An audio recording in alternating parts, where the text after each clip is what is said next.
고린도후서 2장 13절 15절에 있는 말씀을 보면 성도들이 받은 구원이 얼마나 완전한 구원인가 말씀을 해주고 있습니다. 그래서 우리가 받은 구원에 대해서 살펴보려고 합니다.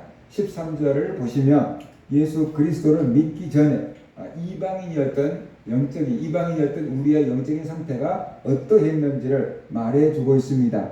다시 말해서 예수 그리스도를 믿기 전에 우리의 영적인 상태가 어땠는가, 골로새 교인들의 영적인 상태가 어땠으며 우리의 영적인 상태가 어땠는지를 세 가지로 얘기를 합니다. 첫 번째로 죄를 지었다라고 말하고 있습니다. 그래서 범죄자들이다라고 지금 말하고 있어요. 또 범죄와 육체의 무할례로 죽었던 너희를 이렇게 말하고 있잖아요. 그러니까 우리가 죄를 지었다. 로마서 3장 23절에 보면 모든 사람이 죄를 범하였으며 하나님의 영광에 이르지 못하더니 라고 말하고 있어요. 그러니까 하나님 앞에서 아담의 후손인 모든 인류는 다 죄를 지었다라고 지금 말하고 있는 거죠. 사람들이 볼 때 나는 괜찮아 라고 생각할 수 있지만 전부 하나님 앞에는 죄를 지은 죄의 후손이고 또 죄등을 지르다 라는 것을 말씀을 하고 있습니다. 그래서 예수를 믿기 전에 우리의 영적인 상태가 죄인이었다라고 지금 말하고 있어요. 그 다음에 두 번째는 무할례자였다라는 것이에요. 유대인들은 난지 8일 만에 할례를 받았지만 유대인이 아닌 사람들은 할례라는 규정이 없었잖아요. 그러니까 할례를 받지 않았다라는 것이에요. 그것을 다시 말한다면 유대인들은 할례를 통해서 우리와 하나님과의 계약을 맺었습니다. 우리는 하나님의 백성입니다 라는 그런 표로 할례를 맺었는데 이방인들은 그런 할례가 없었다라는 거죠. 그 소리는 뭐냐 그러면 하나님과 관계가 없는 사람들이다 라는 얘기를 지금 하고 있는 것이, 유대인들은 하나님의 백성이었지만 이방인들은 하나님과 아무 상관없는 그런 사람들이었다 라는 얘기를 하고 있어요. 다시 말한다고 하면 마귀의 종이었다, 뭐 그런 신분을 얘기한다 라고도 볼 수 있어요. 그 다음에 세 번째로는 죽었었다 라고 말하고 있어요. 이 사람들이 성경에서 죽었다 살았다 라는 얘기를 할 때 우리가 좀 이해가 안 되는 개념이 있는데 그 이유가 뭐냐 그러면 우리는 죽었다 살았다 그럴 때 육체적인 개념으로 죽었다 살았다를 생각을 하거든요. 그런데 예수님은 육체가 살아있는 사람들한테 죽었다라고 하기도 하고 또 그 사람들은 살았다라고도 하고 죽은 사람을 살았다라고도 하고, 그러니까 우리가 그런 부분에서 좀 헷갈릴 때가 있어요. 그런데 육체적으로는 살아있어요. 근데 영적으로 죽은 상태였다라고 말하고 있어요. 그것을 다시 보면 이렇게 말할 수 있어요. 이 나무에서 가지를 뚝 잘라냈어요. 농부들이 전지 작업을 많이 하잖아요. 그러면 쓸데없는 가지는 딱 잘라버리잖아요. 그러면 잘라진 나무가 당시에는 파릇파릇하고 꽃도 피어 있을 수 있는데 결국에는 어떻게 돼요? 죽게 되는 거죠. 말라 죽게 되는 거죠. 하나님이 생명의 근원인데 사람이 하나님으로부터 잘라져 나왔어요. 그러니까 어떻게 돼요? 지금은 살아있는 것 같지만 결국에는 말라져서 다 죽게 된다라는 거예요. 그래서 하나님으로부터, 생명의 근원인 하나님으로부터 잘라져 나왔기 때문에 그 영혼은 죽은 상태다. 하나님과 교제가 이루어지지 않으니까 영적으로 죽은 상태다. 그래서 이방인들의 영적인 상태는 죽은 상태라는 거예요. 그런데 문제는 사람들이 영혼이 죽은 게 보여집니까? 느껴집니까? 안 보이고 안 느껴지잖아요. 죽어버리면 아무것도 안 느껴지잖아요. 불구덩이 속에다가 던져내도 뜨겁다고 말도 못하잖아요. 안 느껴지니까. 그러니까 영적으로 죽어버리니까 영의 감각이 없어져 버린 거죠. 그래서 자기가 영적으로 죽었다는 것을 깨닫지도 못하고 육체가 살아있기 때문에 이것만 말하고 내가 살아있는데 왜 죽었다 그래? 뭐가 죽었다 그래? 이런 식으로 사람들이 생각하면서 사는 거예요. 그런데 영적으로 볼 때 예수를 믿지 않은 이방인들의 상태는 죽은 상태였다. 영혼이 죽은 상태였다라고 볼 수 있어요. 여기에 전선이 다 연결돼가지고 스위치를 켜면은 불이 들어와서 밝게 비춰줄 수 있어요. 그런데 저 뒤에서 스위치 하나만 꺼버리면 어떻게 돼요? 전기가 딱 차단돼 버리니까 깜깜해져 버리잖아요. 그것처럼 우리 속에 영혼은 있는데 하나님과 관계가 끊어져 버리니까 불 꺼진 전구처럼 죽은 상태가 되었다라는 것이에요. 그러니까 예수님이 말씀하신 것은 우리가 영적으로 죽었다. 그 얘기를 우리가 이해해야만 된다. 이것이 예수 그리스도를 믿기 전에 이방인들에게 영적인 상태다. 그러니까 우리가 예수 그리스도를 믿기 전에 우리의 상태가 죄인이었다. 그리고 하나님과 상관없는 무할례자였다. 그 다음에 영혼이 죽은 상태였다. 그런 것을 우리에게 말해주고 있어요. 우리의 육체가 죽으면은 슬퍼하고 애통하고 막 울고 장례 치러지고 그래요. 그런데 우리 영혼이 죽으면은 슬퍼할 사람이 거의 없어요. 왜냐하면 안 보이니까. 영혼이 죽었는데 안 보이니까 사람들이 슬퍼하고 그러지를 않는다라는 거예요. 요즘에 이 텔레비전을 보니까요, 강아지들도 스파를 해주고요. 우리도 잘 못하는 스파를 강아지들도 하고요. 그 다음에 강아지들도 매니큐어를 이렇게 발톱에다가 다 칠해 주기도 하고요. 강아지도 장례식도 치러주고요. 아마 이제 우리나라도 머지않아 강아지도 유산을 받을 수 있을 거예요. 외국도 그러니까 우리나라도 머지않아서 주인이 돌아가시면 강아지가 유산을 물려받을 수도 있을 거예요. 사람이 할 수 있는 것을 거의 다 지금 강아지가 누리고 있는 상황이에요.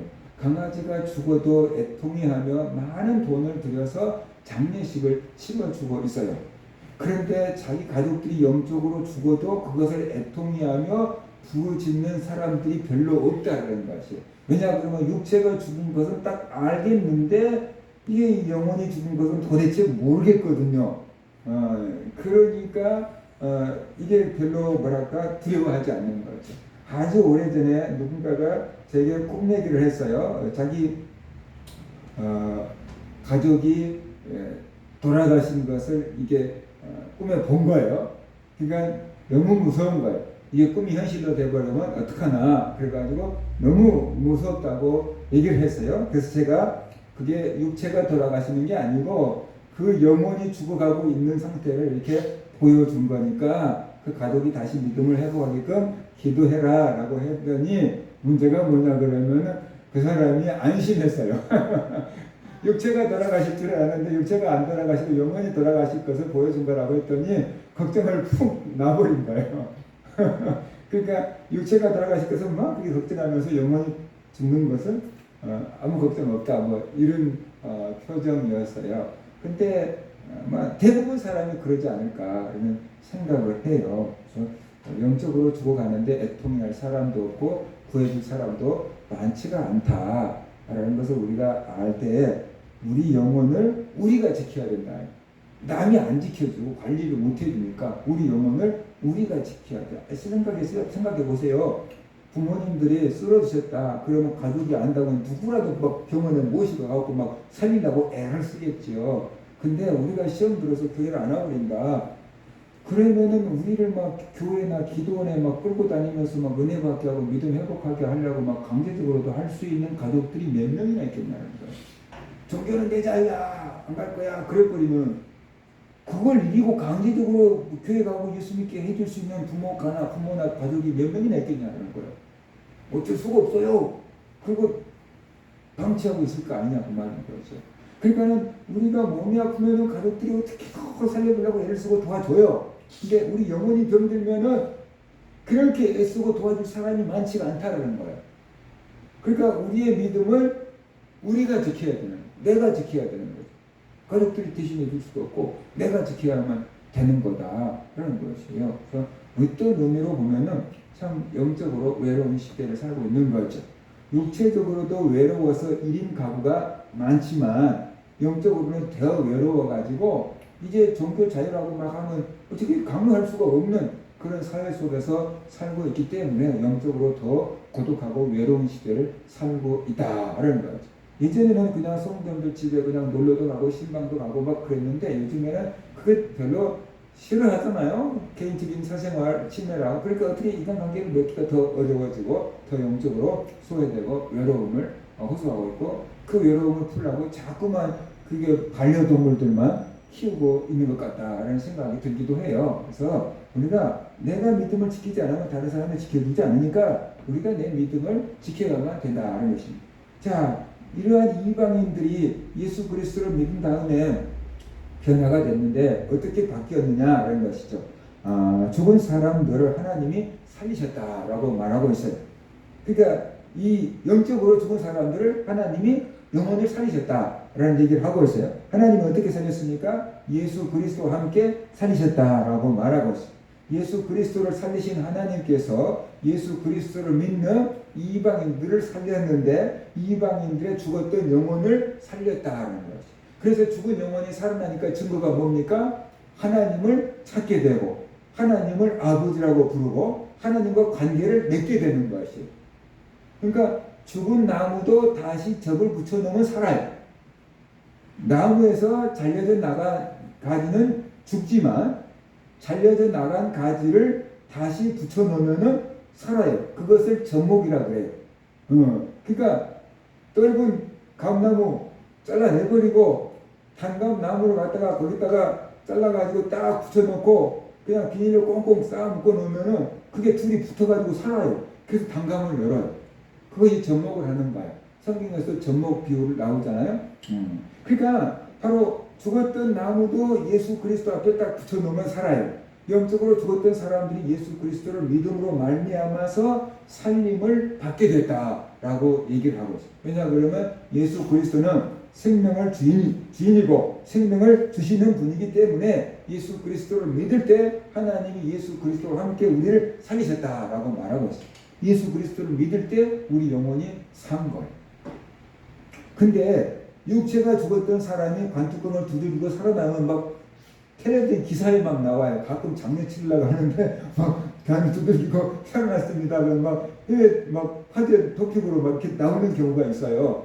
그런데 영혼이 죽었다가 살아나면은 사람들이 뭐 별로 뭐 반가워하지도 않고 몰라요. 죽었던 사람이 살아난 것인지 원래 육체가 살아있었으니까 사는 거겠지라고 생각을 하는데 영혼이 죽었다가 살아나는 것은 그 관 속에 있던 사람이 살아난 것보다 더 놀라운 기적인데 사람들이 그것을 모른다라는 것이에요. 그래서 예수 그리스도와 함께 우리가 살아났다라고 말하고 있어요. 그 다음에 두 번째로 모든 죄를 용서해 주셨다. 하나님이 예수 그리스도 안에서 우리의 모든 죄를 용서해 주셨대요. 하나님 보시기에 가장 무시막지한 죄가 뭐냐 그러면 살인죄도 아니고 그보다 더 하나님이 싫어하는 죄가 뭐냐 그러면 우상숭배하는 죄거든요. 그러니까 예수 그리스도를 몰랐던 이방인들은 다 뭐 했어요? 옛날에는 거의 다 우상을 섬겼어요.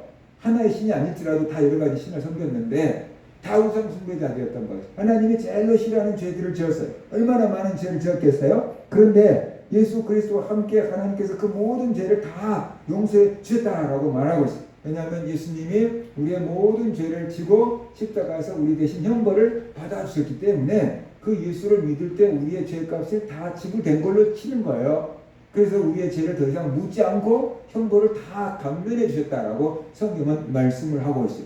제가 빚을 졌는데 갚을 길이 없는데 제 아버지께서 아들의 빚을 대일 갚아주마 하고 싹 갚아주면은 저는 더 이상 빚을 갚지 않아도 되잖아요. 그처럼 내가 죄를 졌는데 예수님이 내 죄값을 다 지불해 줬어요. 그러니까 다 이상은 나의 죄를 묻지 않는다라는 거죠. 그래서 죄를 졌지만 용서를 받은 거죠. 그래서 우리의 죄를 용서해 줬는데 반만 용서해 준 게 아니고 모든 죄를 다 용서해 주셨다라고 말하고 있어요. 13절에 보면은 우리의 모든 죄를 사하시고, 그러니까 남겨놓고 사하신 게 아니에요. 모든 죄를 다 사해버렸다라고 말하고 있어요. 우리의 모든 죄가 용서받았다라고 지금 말하고 있어요. 그러니까 이게 얼마나 큰 은혜인가 우리가 알아야 돼요. 가끔 죄를 짓고 감옥에 가 있는 사람들이 있는데 막 광복절이랄지 성탄절이랄지 막 그러면은 대통령이 어떻게 돼요? 성탄절 특사, 뭐 광복절 특사 그래가지고 내보내주잖아요. 그러면 자기가 아직 그 벌 받아야 될 기간이 남아있는데 그 순간 다 끝난 것처럼 벌 다 받은 것처럼 하고 풀려나서 자유로운 신분이 되잖아요. 바로 예수 그리스도를 믿을 때 우리의 모든 죄가 다 없어지고 특사로 풀려난 것 같은 그런 자유의 몸이 되었다. 이런 것을 말해주고 있습니다. 그러면 이방인들이 어떻게 죄를 용서받고 어떻게 생명을 얻었습니까? 예수 그리스도 안에서 죄를 용서받고 구원을 받았다라고 말하고 있습니다. 예수 그리스도 안에서 받았대요. 이 말을 다시 말한다면 뭐냐 그러면 할례를 통해서 구원받은 게 아니다 라는 거예요. 오직 예수 그리스도를 믿음으로 하나님께서 우리의 모든 죄를 용서해주고 우리를 구원해 주셨다라고 말하고 있는 거예요. 왜 이 얘기를 하고 있냐 그러면은 할례를 받아야지 구원을 받는다라고 말하는 유대인주의자들에게 속지 말라는 거예요. 이미 예수 그리스도를 믿음으로 구원을 받았고 우리가 받은 구원은 완전한 거다. 뭐가 부족한 게 아니다. 모든 죄를 용서받았다. 그러니까 할례를 받아야지만 구원받는다고 하는 사람들에게 속지 말라라는 의도로 바울이 지금 이런 말을 하고 있다는 것을 우리가 알아야 됩니다. 그 다음에 14절에 보면 우리의 죄를 기록해 놓은 법조문을 다 지워버렸다라고 말하고 있습니다. 말로는 알았어 다 받은 걸로 침세 그랬는데 이게 문서가 남아있으면 어떻게 돼요? 나중에 어떻게 이거 작동될지를 모르잖아요. 근데 우리의 죄를 기록해 넣는 법조문을 다 하나님께서 없애버렸다라고 말하고 있어요. 십자가에 못 박아버렸다. 법조문들 다 죽여버렸다라고 지금 말하고 있는 거예요. 그래서 마치 노예였던 사람들이 노비 문서를 다 불태워버려서 이제 자유의 몸이 된 것과 다름없다. 누구도 다시 우리를 종으로 삼아갈 수가 없다라는 얘기를 지금 하고 있는 것이죠. 이것은 어떤 의미로 말하고 있는 겁니까? 성도들이 율법의 저주에서 이제 완전히 해방되었다는 거죠. 법조문, 우리의 죄를 기록해 놓은 법조문을 다 없애버렸기 때문에, 증거를 다 없앴기 때문에 더 이상 우리를 법으로 어떻게 돼요? 죄 있다 할 수가 없다라는 것이죠. 그래서 율법의 저주로부터 성도들을 완전히 자유롭게 해주셨다라고 지금 말하고 있습니다. 그러니까 이것은 율법을 지켜야지 구원받는다라고 하는 사람에게 더 이상 속지 마라. 율법이 아닌 예수 그리스도를 믿음으로 모든 죄를 용서받고 구원을 받았으니까 율법을 지켜야지 구원받는다고 하는 사람들한테 속지 말라라는 그 얘기를 지금 하고 있다라는 것이죠. 그러니까 우리가 받은 구원이 완전한 구원이다라는 것을 안다 그러면은 이단들한테 흘리지 않을 텐데 뭔가가 부족한 것처럼 말하면 진짜 부족한가 봐. 이 부족한 것을 뭘로 채우지? 여기서 채워줘. 그러면 거기에 빠지는 거거든요. 그래서 우리가 받은 구원은 완전한 구원이다. 라는 것을 우리가 알아야 된다는 것이죠. 골로새 2장 15절 보면은 이렇게 말하고 있어요. 통치자들과 권세들을 무력화하여 드러내며 구경거리로 삼으시고 십자가로 그들을 이기셨느니라. 표준 새 번역을 보면 이렇게 번역했어요. 그리고 모든 통치자들과 권력자들의 무장을 해제시키셔서 그들을 그리스도의 개선 행진의 포로로 내세움으로써 사람들의 구경거리로 삼으셨습니다. 라고 했어요. 좀 어려운 말을 지금 하고 있어요. 예수님께서 영적인 세력들을 다 정복하셨다라고 지금 말하고 있어요. 이것을 쉽게 이야기해 보면은 영적인 세력들이 우리들을 정죄합니다. 이 사탄이 우리를 정죄합니다. 성경은 사탄을 가리켜서 참소하는 자라고 했어요. 계시록 12장 10절을 보면 내가 또 들으니 하늘에 큰 음성이 있어 이르되 이제 우리 하나님의 구원과 능력과 나라와 또 그의 그리스도의 권세가 나타났으니 우리 형제들을 참소하던 자 곧 우리 하나님 앞에서 밤낮 참소하던 자가 쫓겨났고. 그러니까 사탄이 하나님 앞에서 밤낮 우리를 참소한대요. 그게 뭐냐면 이거예요. 하나님 제 보셨죠? 이번에 뭔지 줬어요. 하나님 제 보셨죠? 이번에 뭔지 줬어요. 저 벌 줘야 되잖아요. 이렇게 계속 하나님 앞에서 고자질하고 참소하는 일을 하는 것이 사탄이라는 거예요. 그런데 그 사탄의 세력을 예수님이 정복해버렸다는 거예요. 사탄의 무기가 죽음인데 예수님이 십자가에서 죽으시고 다시 살아남으로 말미암아서 사탄의 무기를 어떻게 해요? 무력화시켜버렸다라는 얘기를 하고 있는 것이에요. 그래서 사탄이 더 이상 무서운 존재가 안 되게끔 만들어 버렸다라는 것입니다. 예수님이 우리를 참소하는 사탄의 세력을 정복해버렸어요. 그러니까 하나님 앞에서 사탄이 더 이상 우리를 참소할 수가 없다는 거예요. 제 죄를 지었잖아요. 벌 주셨잖아요. 왜 벌 안 주고 계셔요? 뭐 이런 식으로 참소할 수 없게끔 만들어놨다라고 지금 얘기를 하고 있는 겁니다. 그러니까 더 이상 사탄을 숭배하거나 더 이상 사탄을 무서워할 필요가 없다라는 그 얘기를 하고 있는 것이지요. 그래서 구경거리로 삼은 대상들은 주로 사탄과 그에게 속한 악한 영들에 대해서 얘기를 지금 하고 있는 건데 이 사람들은 그 사탄을 숭배하면서 그걸 신이라고 숭배하고 천사라고 숭배하는 경향이 있었어요. 당시 초대교회에 천사를 숭배하는 사상이 있었어요. 천사를 숭배하는 그 믿음들이 있었다는 거죠. 그것이 교회 안에 들어와가지고 천사 숭배를 이렇게 가르치기도 했고 그랬는데 바울의 얘기는 뭐냐 그러면은 예수님의 십자가에서 죽으시고 살아남으로 말미암아서 영의 세력들을 영의 권세자들을 다 정복해버렸다. 모든 천사든 악령이든 다 예수 그리스도한테 무릎을 꿇게 됐다는 것이죠. 그러니까 예수 그리스도 앞에서 천사든 사탄이든 그것은 이제 아무 존재도 못 된다는 거예요. 그러니까 천사를 숭배할 필요도 없고 사탄을 무서워할 필요도 없다라는 거죠. 천사를 숭배해서 구원을 받는 것도 아니고 사탄을 무서워해가지고 구원받는 것도 아니고 예수 그리스도를 믿음으로 구원받는 것이다. 그러니까 더 이상 천사 숭배 같은 헛된 사상들에게 속지 말라라는 얘기를 지금 하고 있는 것이죠. 미국에 보면 사탄 교도 있어요. 우리가 생각할 때 이해가 안 되죠. 어떻게 사탄을 숭배해? 그런데 사탄 숭배 교도 있어요. 사탄을 섬기는 종교도 있어요. 이게 사탄 교예요. 근데 매체 것이 뭐예요? 그게 좋다고 뭐예요? 왜 그러겠습니까? 그게 영을 받으니까 그게 좋은 거죠. 그래서 그게 뭐가 그렇게 뭐 자기들 나름대로의 사탄을 숭배하고 있는 거거든요. 그러니까 사탄을 숭배하지 말라는 거예요. 천사를 숭배하는 사람들도 있었는데 천사를 숭배하지 말라는 거죠. 천사를 숭배해서 어떻게 돼요? 구원받을 수가 없다라는 것이죠. 그러니까 천사를 숭배하지 마라. 초대교회 때 있었던 천사 숭배 사상도 받아들이지 말고 거절해라 라는 얘기를 하고 있는 거죠.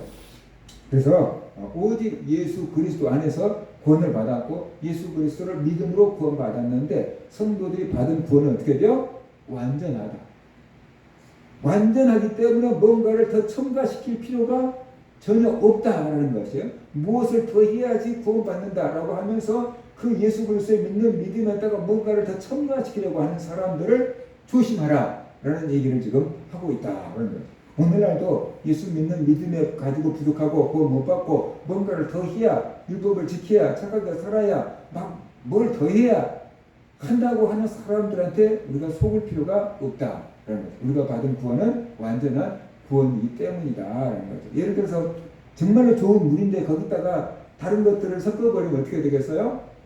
그건 이제 진짜로 좋은 물이 되는 게 아니다. 아무리 거기다가 뭐 콜라를 섞어버린다고 하든 사이다를 섞어버린다고 하든 그것은 생수가 아닌 거예요.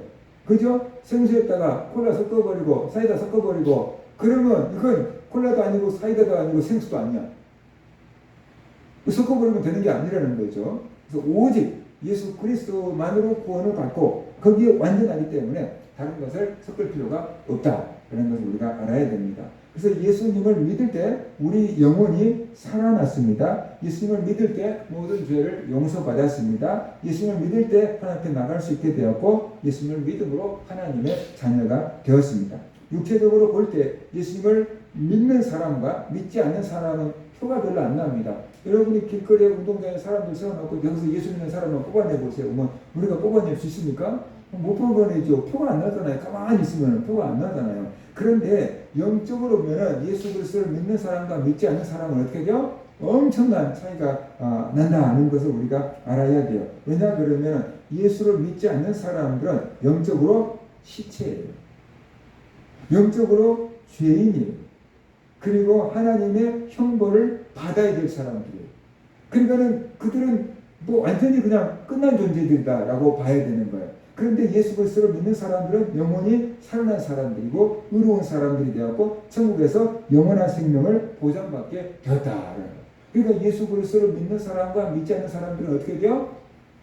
영적인 상태로 보면은 완전히 하늘과 땅 차이인 거다 하는 것을 우리가 알아야 돼요. 그런데 이게 육의 눈으로 보이지 않기 때문에 아무것도 아닌 것 같아요. 이제 영의 세계에 들어가면 우리가 죽은 다음에는 그게 어마어마한 차이가 나버린다 하는 것을 우리가 알아야 됩니다.